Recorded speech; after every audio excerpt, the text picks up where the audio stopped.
কুরবানি কি পুরো পরিবারের পক্ষ থেকে একজন দিতে হবে নাকি সামর্থ্যবান প্রত্যেকের দিতে হবে? আই রিপিট, আমি আবার বলছি, প্রশ্নটি হচ্ছে যে অনেকে এই প্রশ্নটি করেছেন যে পুরো পরিবার থেকে একজন দিলে হয়ে যায় নাকি সামর্থ্যবান প্রত্যেকের দিতে হয়। সম্মানিত দিনী ভাই এবং বোনেরা, এটি একটি মতবিরোধপূর্ণ মাসআলা, অর্থাৎ এই মাসআলার ক্ষেত্রে স্কলারদের মধ্যে মতভেদ পাওয়া যায়। এক্ষেত্রে দুইটি মতামত। একদল স্কলার বলেছেন যে এটা পরিবারের পক্ষ থেকে একজন দিলে আদায় হয়ে যাবে। অপর মতামত হচ্ছে যে না, সামর্থ্যবান প্রত্যেকেরই দিতে হবে। আমরা দুইটি মতামত নিয়ে আলোচনা করি। প্রথম মত হচ্ছে যে এক পরিবারের পক্ষ থেকে একজনই যথেষ্ট। এই মতামতটিও দলিলের দিক থেকে বেশ শক্তিশালী। সেক্ষেত্রে আমরা মেহনাফ ইবনে সুলাইম রাদিয়াল্লাহু তাআলা আনহুর বর্ণিত একটি হাদিস সুনানে আবু দাউদে এসেছে। হাদিসটি হাসান পর্যায়ের হাদিস। তিনি বলছেন, ওয়া নাহনু উকুফুন মা রাসূলিল্লাহ বিআরাফাতিন, আমরা রাসূল সাল্লাল্লাহু আলাইহি ওয়াসাল্লামের সাথে 9 জিলহজ আরাফার ময়দানে ছিলাম। ক্বালা, তখন আল্লাহ রাসূল সাল্লাল্লাহু আলাইহি ওয়াসাল্লাম আমাদেরকে বলেছেন, ইয়া আইয়ুহান নাস, হে মানব সকল, ইন্না আলা কুল্লি আহলি বাইতিন ফি কুল্লি আমিন উদহিয়া, অর্থাৎ প্রত্যেকটি, আল্লাহ রাসূল সাল্লাল্লাহু আলাইহি ওয়াসাল্লাম বলেছেন, প্রত্যেকটি ফ্যামিলির জন্য প্রতি বছর একটি কুরবানি ওয়াজিব হয়। আমি আবার বলছি, প্রত্যেক ফ্যামিলির জন্য প্রতি বছর কুরবানি দিতে হয় কয়টি? একটি। তাহলে কুরবানি পরিবারের পক্ষ থেকে একটি দিলেই আদায় হয়ে যাবে।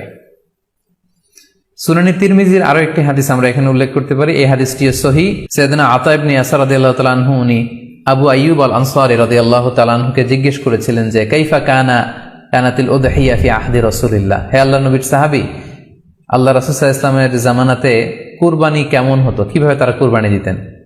তো আবু আইয়ুব আল আনসারী রাদিয়াল্লাহু তাআলা আনহু উনি বলেছেন, কানা রাজুলু ইউদাহি বিশাতি আনহু ওয়া আন আহলিহি, আল্লাহ রাসূল সাল্লাল্লাহু আলাইহি ওয়াসাল্লামের সময়কালে লোকজন একটি ছাগল কুরবানি দিত তার পক্ষ থেকে এবং তার ফ্যামিলির পক্ষ থেকে। আনহু ওয়া আন আহলিহি, তার নিজের পক্ষ থেকে এবং ফ্যামিলির পক্ষ থেকে। অর্থাৎ এই হাদিসগুলোর আলোকে বোঝা যায় যে পুরো পরিবারের পক্ষ থেকে একজন কুরবানি দিয়ে দিলেই আদায় হয়ে যাবে। স্বামীও চাকরি করেন, স্ত্রীও চাকরি করেন, স্বামীরও টাকা আছে, স্ত্রীর টাকা আছে, দুইজনের আলাদা করে দিতে হবে না। স্বামী যদি একটা ছাগল কুরবানি দিয়ে দেয় তাহলে স্ত্রীর পক্ষ থেকে, পুরো ফ্যামিলির পক্ষ থেকে কুরবানি আদায় হয়ে যাবে। এই হাদিসগুলোর আলোকে বোঝা গেল। দ্বিতীয় আরেকটি মত আছে, সেই মতটি হচ্ছে প্রত্যেক সামর্থ্যবানের উপর ওয়াজিব। এটি ইমাম আবু হানিফার মত এবং আমাদের বাংলাদেশে এটিরই প্রচলন হয়ে এসেছে। আমরা এই মতামতটিকেই বেশি আমরা শুনে থাকি সব জায়গায়, যে যারাই সামর্থ্যবান প্রত্যেকের আলাদাভাবে দিতে হয়। স্বামী সামর্থ্যবান হলে স্বামীর দিতে হবে, স্ত্রী সামর্থ্যবান হলে স্ত্রীকে দিতে হবে, ছেলেরা হলে ছেলের দিতে হবে। এটা প্রত্যেকের আলাদাভাবে ইন্ডিভিজুয়ালি দিতে হয়। এবং সেক্ষেত্রে ওনারা দলিল দিচ্ছেন সুনান ইবনে মাজার একটি হাদিস, হাদিসটি সহিহ, যেখানে আল্লাহ রাসূল সাল্লাল্লাহু আলাইহি ওয়াসাল্লাম বলেছেন, মান কানা লাহু সাআহ, যার সামর্থ্য আছে কিন্তু ওয়ালাম ইউদাহি, সামর্থ্য থাকার পরেও সে কুরবানি দেয় না, ফালা ইয়াকরাবান্না মুসাল্লানা, সেজন্য ঈদুল আজহার দিন আমার ঈদগাহে না আসে নামাজ পড়তে। আল্লাহ রাসূল সাল্লাল্লাহু আলাইহি ওয়াসাল্লাম হুঁশিয়ারি বাণী ঘোষণা করেছেন, ধমক দিয়েছেন যে সামর্থ্য থাকার পরেও যে কুরবানি দেয় না সেজন্য আমার ঈদগাহে না আসে। এই হাদিসের আলোকে ওনারা বলেছেন মান কানা লাহু সাআহ, যার সামর্থ্য আছে। ওনারা বলছেন যে এটা ইন জেনারেল, ব্যাপক, যারই সামর্থ্য আছে তাকেই দিতে হবে। সো এখানে বাস্তবতা হচ্ছে দুই পক্ষেরই খুব ভ্যালিড দলিল আছে।